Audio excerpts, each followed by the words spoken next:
गुरु नानक जन्म साखी श्री गुरु नानक देव जी की भाई बाले वाली साखी गाय भैंस चराने की।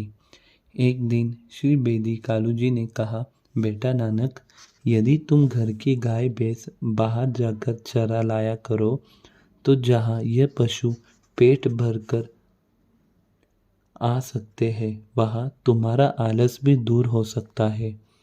भले ही नौकर चाकर इस काम पर लगा रखे हैं, परंतु मालिक की देख रेख में पशु पक्षी होते हैं।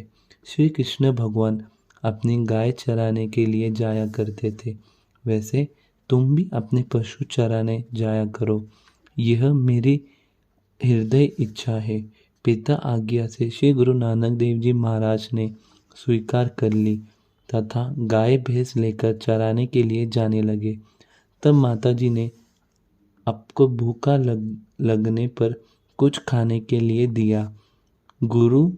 गुरुदेव गाय और भैंस चराने के लिए उसी प्रकार घर से चले जैसे श्री कृष्ण ब्रज में जाया करते थे। गाय भैंस जंगल में एक ओर छोड़कर गुरु नानक देव जी एकांत स्थान पे जा बैठे। अपनी प्रकृति के अनुसार श्री गुरु नानक देव जी ईश्वर के ध्यान में समाधित हो गए।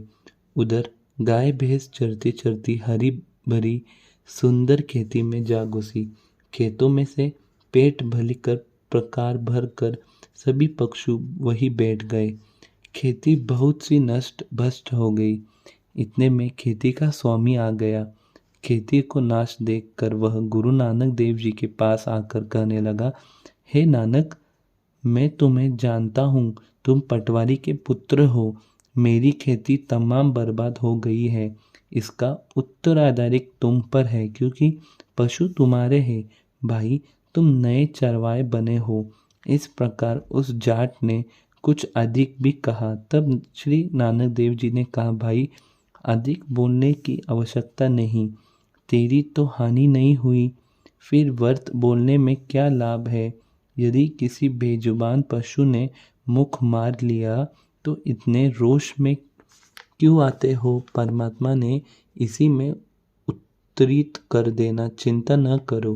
नानक जी ने बहुत समझाया, परंतु वह जाट बोलता ही गया। अब झगड़ा बढ़ गया। तब श्री गुरु नानक देव और वह जाट राय बुलार के पास आए। राय बुलार ने उस इलाके को हाकम था। जाट ने कहा, हजूर, आपने पटवारी कालू बेदी के लड़के ने पशुओं द्वारा मेरी खेती उजाड़ दी है।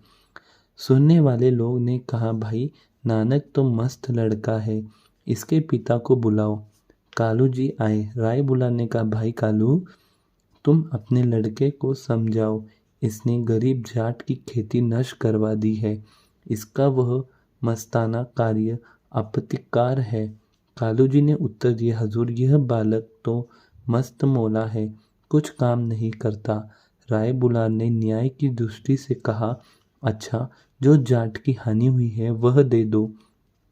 तब नानक देव जी ने कहा, श्रीमान जी, इस जाट की तो एक तिनका भी नष्ट नहीं हुआ है, चल कर देखा जाए। मेरी कोई पशु इसकी खेती में नहीं गई। जाट ने कहा, हुजूर, मैं झूठ नहीं बोलता, खेती में तो एक बूटा भी नहीं है।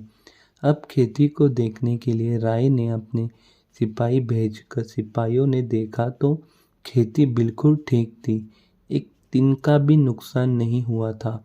जाट देखकर हैरान हो गया। सिपाही आकर कहने लगे, हुजूर, खेती का तो रचक भी हानि नहीं हुई है, जाट को झूठा किया गया। कालू और गुरु नानक देव जी अपने घर को आ गए। यह है गुरु नानक देव जी की बाल लीला का एक दृश्य। वाहिगुरु जी का खालसा, श्री वाहिगुरु जी की फतेह।